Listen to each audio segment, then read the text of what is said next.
Assalamualaikum warahmatullahi wabarakatuh. Alhamdulillah la haula wala quwata illa billah. Shalawatuhu wassalamuhu ala Rasulillah Muhammad sallallahu alaihi wasallam wa ala alihi wa sahbihi wa ansarihi wa ahli baitihi wa dzurriyyatihi wa barik wa salim ajmain amma ba'du. Ayyuhal hadirun, alhamdulillah kita bisa silaturahim bermuajahah. Kita bisa melanjutkan kuliah kita walau via online, insyaallah tidak mengurangi semangat kita semua. Baiklah, saya akan share screen.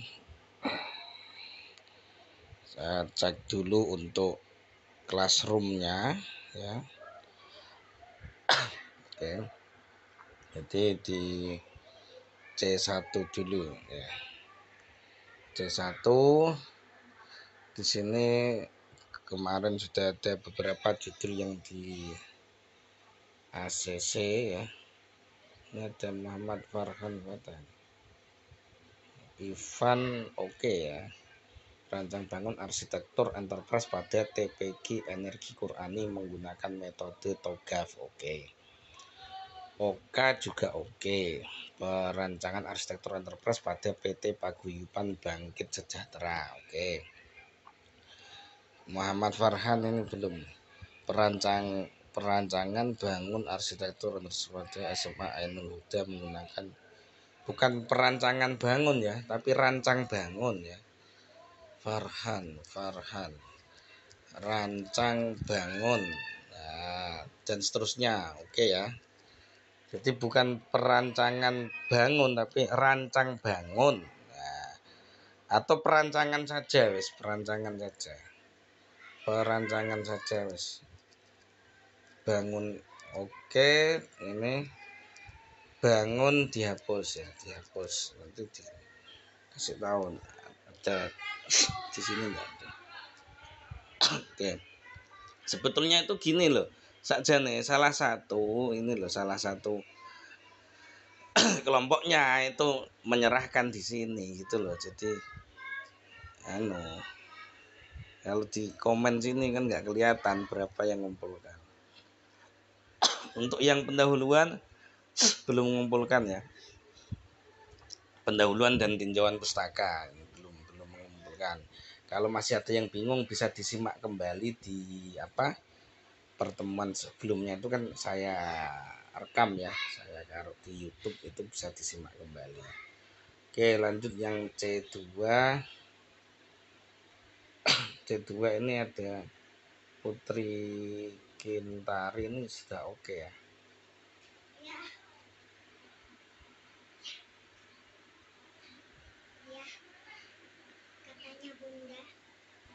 Oke, kita lanjut dulu ya. Jadi Putri ini oke berarti ya.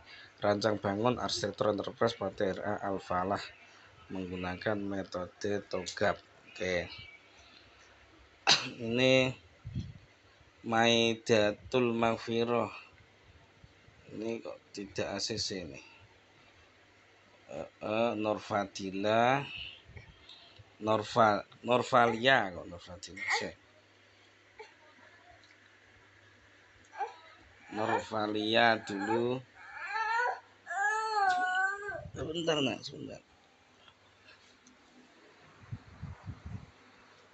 Norvalia ini perancangan arsitektur enterprise pada organisasi PMII Unip. Oke nih. Ya. Tapi D-nya diganti pada ya. Apa ini namanya? Norvalia. Oke. Diganti pada. Oke. Terus apalagi ini? Rancang bangun arsitektur enterprise pada toko NU Mart. Ya, oke. Maidatul. Oke ya. Toko NU Mart. Oke, sip. Untuk pendahuluan juga belum ada. Oke. Kompak ini namanya. Kompak belum mengerjakan. Oke, saya langsung lanjut ke materi. Di materi pertemuan 5 sekarang ya.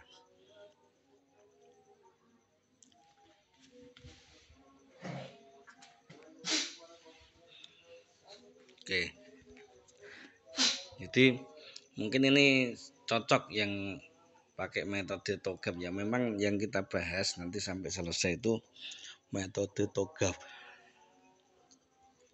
Metodenya ini lebih menyeluruh itu ya. Oke, lebih umum dan banyak digunakan memang. Kalau kita bahas semua metode ya, ya kita bahas tapi sekilas saja. Kemarin kan sudah di pertemuan 3 ya, atau pertemuan berapa kemarin 4 yang tentang metode. Pertemuan 3 tentang metode arsitektur enterprise. Jadi bagi teman-teman yang mengambil metode lain ya nanti dipelajari. Tapi siapa nyanyi guys? Tapi prinsipnya sama. Pada prinsipnya itu metode-metode itu sama. Oke, saya jelaskan untuk TOGAF. TOGAF ini The Open Group Architecture Framework ya. Ini. Jadi dia ini termasuk referensi utama dalam bidang arsitektur enterprise ya. Ini terus sukses karena memenuhi kebutuhan nyata ya. Framework kemudian metode generik yang mengelompokkan bersama sekumpulan teknik yang berfokus pada transformasi arsitektur enterprise. Jadi ini ada A dari TOGAF arsitektur ya. Jadi arsitektur ini ya, perwujudannya ini tidak hanya terbatas pada sistem informasi. Tujuannya implementasi sistem software yang dicapai melalui view ya, melalui sudut pandang yang lebih luas begitu. Oke, terus F-nya dari TOGAF. F-nya itu framework ya, yang mengelompokkan makna dan prosedur yang digunakan untuk aktivitas di bidang tertentu. Frameworknya ini disajikan secara lengkap dan konsisten ya, saat digunakan sebagai referensi dan tools. Nih, dokumen TOGAF ya, ini ada 7 ya. Jadi yang pertama itu pendahuluan. Yang pertama ya, pertama itu pendahuluan. Yang kedua kan ini metode ini 2 ADM itu metode ADM. Arsitektur Development Method. Terus yang ketiga panduan ADM, yang keempat konten arsitektur, yang kelima ini enterprise continuum ya, atau dan tools, yang keenam model referensi, yang ketujuh arsitektur capability framework. Ini dijelaskan ya, bagian 1 pendahuluan. Yang satu pendahuluan ya. Jadi ini untuk pendahuluan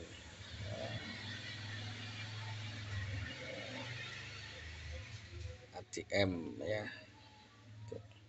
Yang kedua ADM. Ini berisi pembuka ke dokumen referensi TOGAF. Ini seperti terlihat ini mendeskripsikan tahapan-tahapan berbeda dari metode ini. Gitu ya. Terus panduan ADM. Jadi berisi panduan dan best practice yang berkaitan dengan ADM. Jadi semacam panduannya, manual booknya. Terus konten arsitektur, baru kontennya ini berisi elemen-elemen yang berhubungan dalam pengembangan, hasil akhir, katalog, matrik, diagram, dan semacamnya. Bagian 5 dan 6 ini pada penyimpanan arsitektur enterprise beserta partisi, tipologi, dan toolsnya. Yang terakhir arsitektur capability framework. Ini berkaitan dengan tata kelola arsitektur termasuk manajemen repositori ya. Jadi ini diagram dari TOGAF ya. Jadi metode ADM TOGAF itu kayak gini. dari atas dulu ini namanya ini preliminary, ini pendahuluan. Nah, pendahuluan yang di tengah ini requirement management, jadi permintaan dari manajemen, permintaannya seperti apa itu di situ. Nah, kemudian ketika sudah paham maka mulai dari A, B, C, D, E, F, G, H itu. Jadi mulai dari visi arsitektur, arsitektur bisnis, terus arsitektur sistem, arsitektur teknologi. Ini yang E ini opportunity and solution, itu peluang dan solusi. F-nya migration planning, ini rencana migrasi. G-nya implementasi, hanya arsitektur perubahan manajemen. Jadi seperti ini. Arsitektur dalam TOGAF ya, ini sebuah deskripsi formal dari sebuah sistem atau sebuah rencana detail dari sistem hingga pada level komponen untuk memandu ya, implementasi. Menganggap istilah arsitektur sebagai sinonim padanan kata dari deskripsi sistem. Struktur dari komponen-komponen, interrelationship, serta prinsip dan panduan yang mengatur rancangan dan evolusinya sejalan dengan waktu. Ini juga termasuk definisi arsitektur. Ada 4 domain besar ya dalam TOGAF, dalam merancang dan membangun arsitektur enterprise-nya itu ada 4. Ada yang pertama arsitektur bisnis, yang kedua arsitektur data, yang ketiga arsitektur aplikasi, yang keempat arsitektur teknologi. Jadi 4 domain besar ini. Jadi yang dimaksud ini ya, yang pertama arsitektur bisnis itu, yang dimaksud bisnis itu aktivitas ya. Jadi bukan usaha, bisnis usaha bukan, tapi aktivitas. Si aktivitasnya. Terus yang data ini berkaitan dengan data. Jadi tentu banyak memiliki data itu nanti arsitekturnya seperti apa. Termasuk nanti dibuatkan kelas diagram atau rancangan database-nya itu di arsitektur data. Terus arsitektur aplikasi nanti rancangan aplikasinya. Terus arsitektur teknologi ini rancangan teknologinya, termasuk spesifikasi dari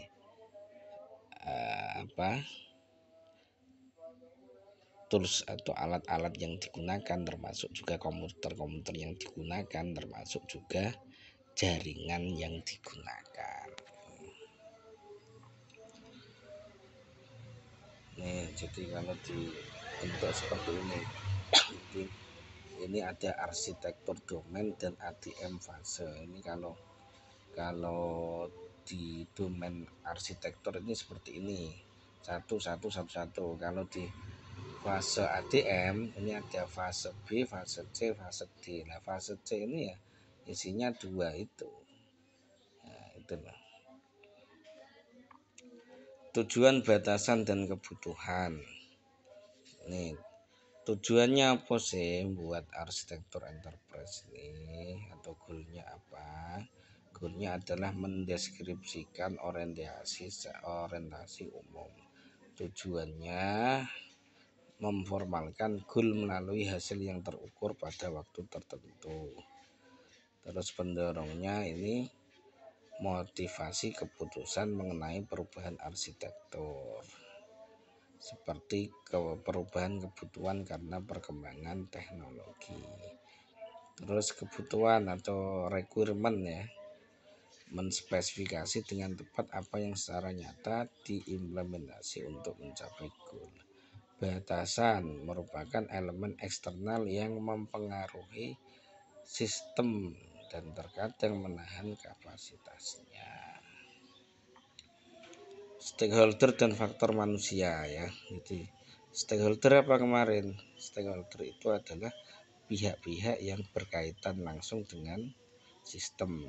Nah, kemudian faktor manusia. Nah, pihak-pihak ini kan isinya manusia, itu pihak-pihak ini isinya manusia. Jadi, transformasi arsitektur ini melibatkan kombinasi aktivitas yang melibatkan pihak yang berbeda, yaitu stakeholder dalam setiap operasi yang dilakukan. Ini perlu ya, namanya ada manusia di situ, maka perlu adanya manajemen stakeholder, terus juga penilaian kesiapan transformasi ya, dan juga komunikasi yang efisien melalui konsep viewpoint ya, viewpoint atau sudut pandang. Ini harus jelas karena kita komunikasi dengan manusia gitu. Itu tidak bisa asal gitu. Bagaimana cara kita berkomunikasi secara ya efektif, secara efisien. Jadi ketika mengadakan pertemuan atau ada rapat itu bagaimana kita bisa menyerap sebanyak-banyaknya informasi, tapi waktunya juga tidak terlalu lama, terlalu bertele-tele, maka harus disusun dulu namanya viewpoint. Nah, gitu. Jadi sudah ada bahannya dulu. Enak kalau sudah ada viewpointnya itu. Tinggal mungkin dijabarkan terus setuju atau enggak, yang setuju gimana, yang tidak setuju gimana, itu enak. Mengelola stakeholder ya, perlu untuk jelas ya, menentukan setiap stakeholder seawal mungkin. Jadi stakeholdernya itu siapa ketika mau bangun arsitektur enterprise. Kalau tadi kan ada yang di NU Mart, ada di RA, ada yang di PMII. Tanya, sampean tentukan dulu ini stakeholdernya siapa nih gitu loh. Pihak-pihak yang berkaitan dengan sistemnya nanti itu siapa saja. Nah, itu harus ditentukan dari awal. Kalau dari awal tidak jelas, ya ke belakang kesulitan, nanti keteteran dalam membuat itu. Nah, maka bisa ini minimal effort ya. Kalau enak itu minimal effort, usahanya minimal, keep informasi, keep satisfied ya, kepuasan, keep players, pemainnya. Penilaian kesiapan transformasi ini juga ya, kesiapan transformasi ini di mengidentifikasi resiko penolakan perubahan dan menentukan tindakan yang perlu diambil untuk membatasi resiko tersebut. Ini jadi harus menyiapkan dengan baik presentasi kita ketika kita mau mempresentasikan viewpoint kita kepada stakeholder itu, agar tidak terlalu banyak penolakan. Dan mungkin kalau kalian lihat film-film atau apa itu biasanya ayo dikerjakan proposal proyek umpamanya kan, biasanya terus nanti dipresentasikan sama stakeholder ya, atau mitra biasanya. Oke disetujui, oke ditolak, kayak gitu kan. Nah, yang disetujui ini ya, itu kalau menang dapat tendernya kan yang ngerjakan kan itu kayak gitu. Jadi berarti ini dipercayakan pada itu, kayak gitu, pada tim itu. nih nah, view dan viewpoint, ada viewpoint. View ini pandangan, viewpoint sudut pandang. Jadi supaya pesan dapat dipahami dengan berhasil, maka aspek penting yang harus dipertimbangkan adalah bahwa konten dan formatnya harus disesuaikan dengan kemauan si penerima. Jadi kemauan si penerima atau si stakeholder atau si bos itu ya, jangan sesuai kemauan kita, sesuai kemauan mereka gitu. Disesuaikan, bukan berarti nuruti loh ya, bukan berarti menuruti bos, bukan, tapi disesuaikan. Kalau menuruti nanti tidak sesuai dengan konsep arsitektur enterprise kan malah tidak jadi juga.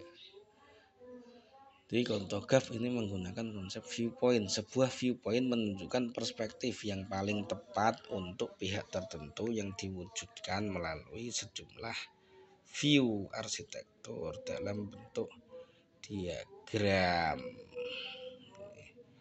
dokumen atau elemen lain. Gitu. Strategi tata kelola dan prinsip arsitektur. Ini.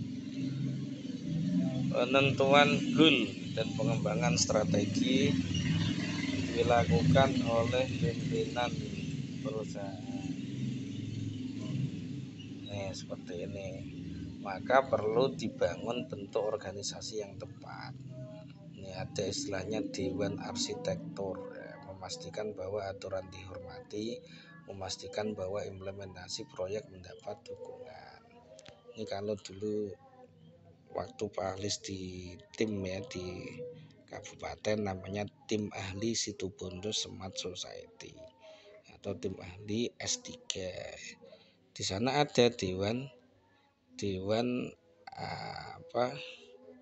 Situbondo Smart Society yang isinya ada bupati, ada wakil bupati dan seterusnya. Nah, ini memastikan bahwa aturannya nanti dihormati, termasuk dibuatkan peraturan bupati atau perbub kayak gitu. Kalau tidak ada itu ya nanti semua seenaknya sendiri atau tidak mau kerjasama dengan kita. Padahal kita kan membutuhkan data, kita membutuhkan informasi yang perlu kita olah lagi untuk menjadi arsitektur enterprise. Togaf merekomendasikan prinsip arsitektur dibuat seawal mungkin berupa tabel berisi aturan atau statuta yang harus dipatuhi dalam hal stabilitas lingkup umum, komprehensif, dan koheren. Stabilitas ini prinsipnya sifat stabil dan jarang berubah, jadi tidak berubah-ubah. Ini aturan-aturan ini nanti harus disepakati bersama gitu loh. Jadi apa istilahnya, jangan dianggap remeh nanti kayak gini. Peraturan ini dibuat untuk dibuat disepakati, tentu nanti ada tanda tangan, ada stempel, terus ya, bahkan mungkin yang materai ya bisa. Terus dari situ untuk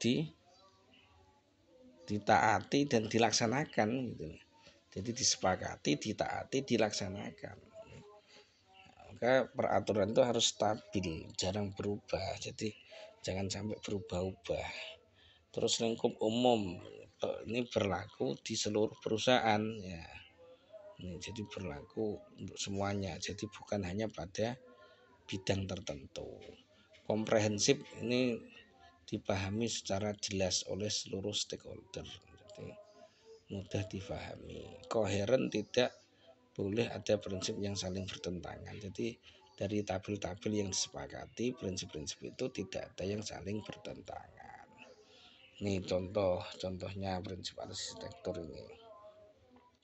Keterlibatan user dalam pilihan arsitektur, harmonisasi rancangan, keberlanjutan layanan, menghargai perlindungan kekayaan intelektual, berbagi informasi, tingkat kualitas data, harmonisasi kosakata, keamanan, tidak tergantung platform, kemudahan penggunaan, menghargai tenggat waktu, menghargai standar. Jadi seperti itu.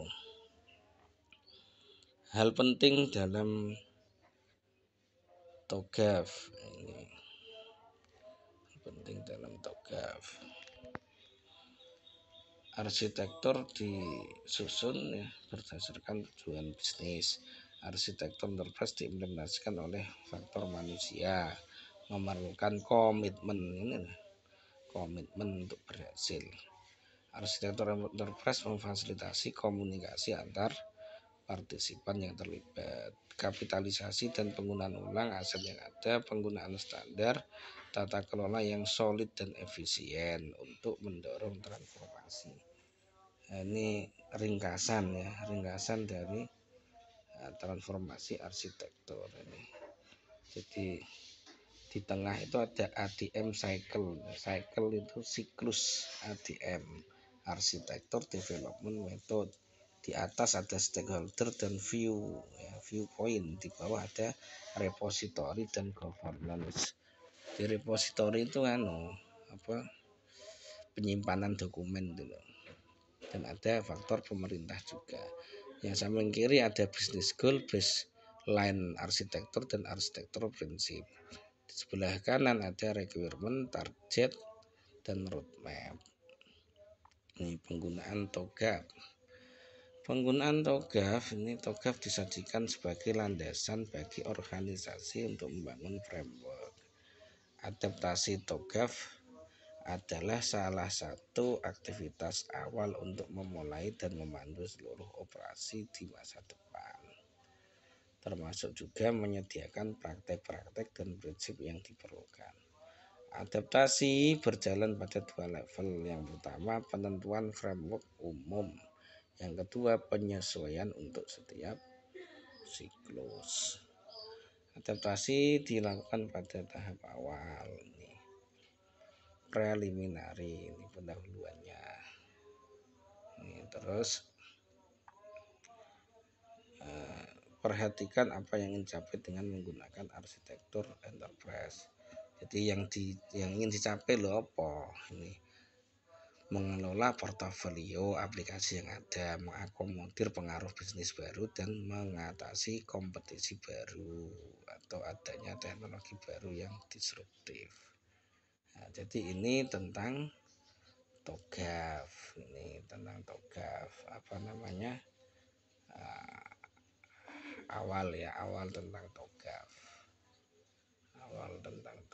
Saya langsung ke, atau ada yang ditanyakan dulu mungkin ya sebelum saya lanjutkan. Enggak, kalau ada pertanyaan silahkan. Ada pertanyaan?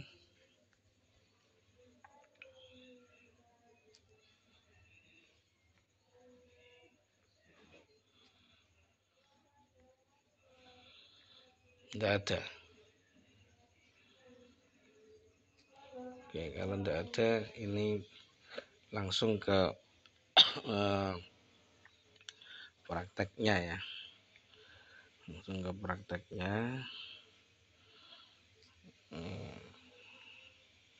Kita lihat kan yang jurnal kemarin ya.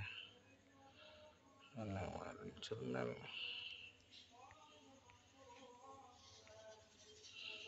enggak ada di sini. Jurnal yang Pak Ahlis ya. Masuk ke Chrome.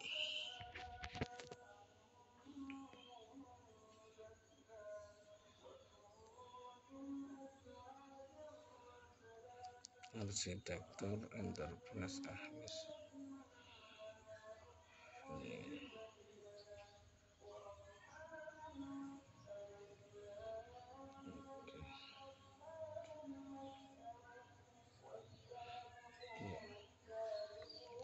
Jadi ini nanti lanjut ya. Kalau kemarin kan baru pendahuluan dan tinjauan pustaka. Ini saya tambahi lagi ya. Nanti kalian kerjakan juga. Nanti tak buatkan kolomnya sendiri. Ada kolomnya sendiri nanti ini. Terus kalian buatnya ndak usah dibentuk gini. Yang penting buat ngono wis. Ya, kalau spasi normal saja. Ini pendahuluan tinjauan pustaka sudah kemarin. Terus yang selanjutnya yang C atau yang ketiga ini analisis SWOT ya. Jadi kalian buat di situ analisis SWOT. Apa sih analisis SWOT? Ya, SWOT itu S-nya strength, kekuatan, W-nya weakness, kelemahan, O-nya opportunity, peluang, ya. T-nya threat atau ancaman.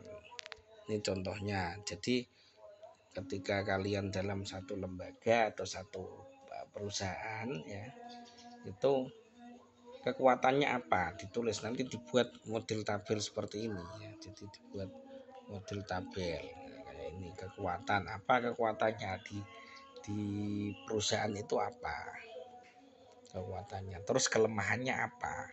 Ya, ini tentu kan harus diskusi dengan stakeholder kan gitu.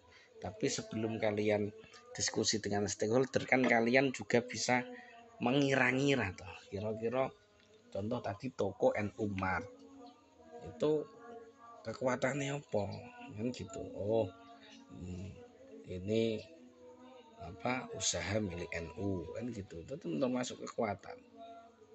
Terus banyak warga NU di sekitar, itu kan termasuk kekuatan. Kelemahannya apa? Mungkin barangnya kurang lengkap atau mungkin belum menggunakan sistem terkomputerisasi. Jadi itu contoh ya. Peluangnya apa? Peluangnya ya bisa ditingkatkan untuk barang lebih lengkap. Ini peluangnya. Atau juga bisa peluangnya tidak hanya jualan bahan-bahan pokok tapi juga mungkin jualan bahan jadi seperti sayur mayur umpamanya ya, sayuran mateng umpamanya. Nah, ancamannya apa? Ancamannya ya semakin banyaknya ini Indomaret, Alfamart itu ya, jadi itu nanti kalian diskusikan dulu sama kelompoknya, sama timnya, itu diskusi. Nah, nanti baru dibawa ke itu namanya viewpoint ya. Viewpoint hasil diskusi kalian itu namanya viewpoint, tulis dulu sudah. Nah nanti baru dikonsultasikan dengan stakeholder, itu nanti di akhir sudah. Itu yang penting sekarang istilahnya ngarang ose, kalian ngarang ose. Nah wong ngarang ini kan butuh diskusi dengan temennya, dengan timnya, itu namanya viewpoint ya. Terus setelah hasil diskusinya kan butuh ditulis ini biar jelas ya.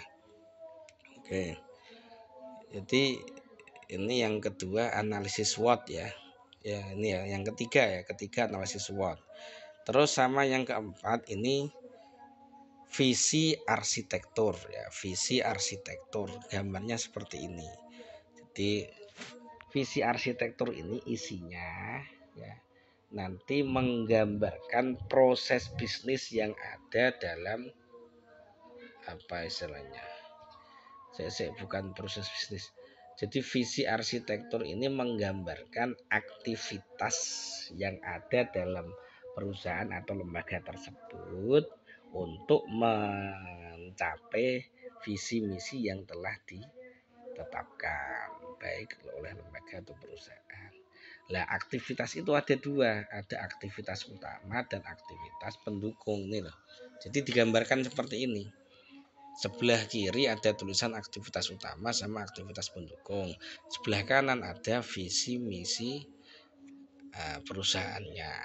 Nah, aktivitas utama ini adalah aktivitas yang harus ada di dalam perusahaan tersebut. Jika tidak ada, tidak jalan. Jadi tidak jalan perusahaannya. Contoh NU Mart umpamanya, aktivitas utamanya apa? Kan gitu. Yang pertama jelas apa? Ya kulaan atau apa kulaan? Pembelian barang, ya kan? Kedua stok ya, atau pergudangan, ya, stocking pergudangan. Ya kan? Ketiga apa? Ya penjualan. Yang keempat apa? Ya laporan atau mungkin stok opnam, ada stok opnam. Yang keempat, yang kelima bisa laporan transaksi jual beli. 5, yang keenam mungkin bisa laporan laba rugi. Sudah selesai, itu namanya aktivitas utama. Jadi yang harus ada dalam perusahaan tersebut. Kalau tidak ada, tidak jalan perusahaannya. Contoh seperti tadi itu, umpamanya tidak ada pembelian barang, ya kan? Tidak ada pembelian barang, ya kan, terus didol apa kan tidak ada.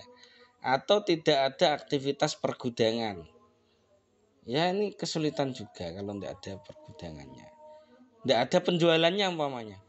Jadi pembelian barang kulaannya ada, stockingnya ada, pergudangannya, tapi tidak ada ndak ada aktivitas penjualan, terus kayak apa? Ya, dapat keuntungan dari mana kalau ndak jualan kan gitu.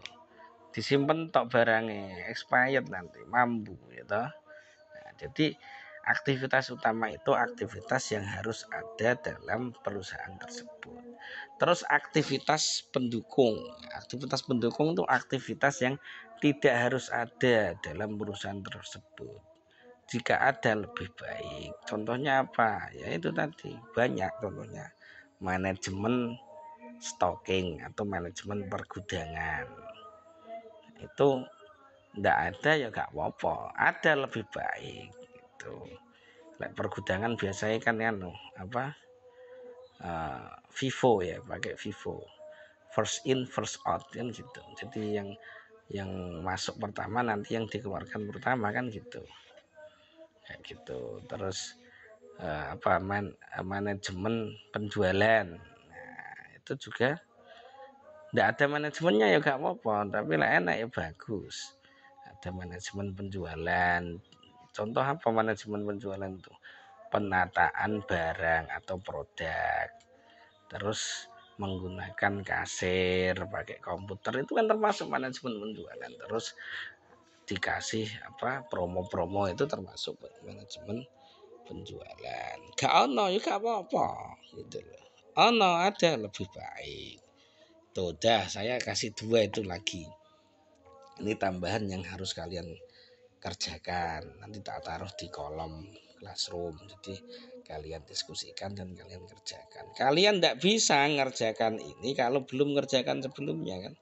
Belum ngerjakan pendahuluan, belum ngerjakan tinjauan pustaka. Nah, kalian mau ngerjakan visi arsitektur, visi misi ini kan nggak ero kalian. Kan visi misi kan ada di tinjauan pustaka di bagian profil perusahaan. Nah, gitu loh. Kalau kamu belum mengerjakan ini, tidak bisa ngerjakan ini. Terus juga analisa SWOT juga, ya kan tidak tahu. Itu loh. Makanya kalian dikerjakan, bisa segera dikerjakan. Yang pendahuluan sama tinjauan pustaka, terus ini nanti lanjut analisa atau analisis SWOT dan visi arsitektur. Nanti saya buat kolomnya di situ. Contohnya ini, kalau contoh lain silahkan bisa nyari banyak di jurnal lain. Oke, silakan kalau ada yang ditanyakan, monggo. Jelas atau sudah jelas? Sangat jelas. Halo. Kok tidak ada yang bersuara ini guys? Dari sekian orang ini.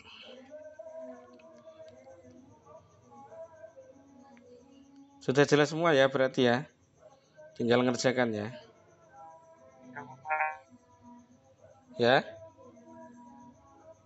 Siapa yang bersuara tadi? Tidak ada. Oke ya, kalau sudah seperti itu ya. Nanti kuncinya adalah kalian coba, kalian kerjakan. Kalau kalian sudah mengerjakan, nanti pasti ada kesulitan-kesulitan. Nah, ketika ada kesulitan mesti ada pertanyaan. Termasuk juga ketika kalian ngerjakan akan ada hikmah-hikmah, ada ilmu-ilmu baru yang bisa kalian dapatkan. Saya kira itu. Terima kasih, semoga bermanfaat. Afu minkum, hadanallah wa iyyakum. Assalamualaikum warahmatullahi wabarakatuh. Monggo nanti bisa kalau ada yang tanyakan bisa di classroom. Oke, terima kasih semuanya.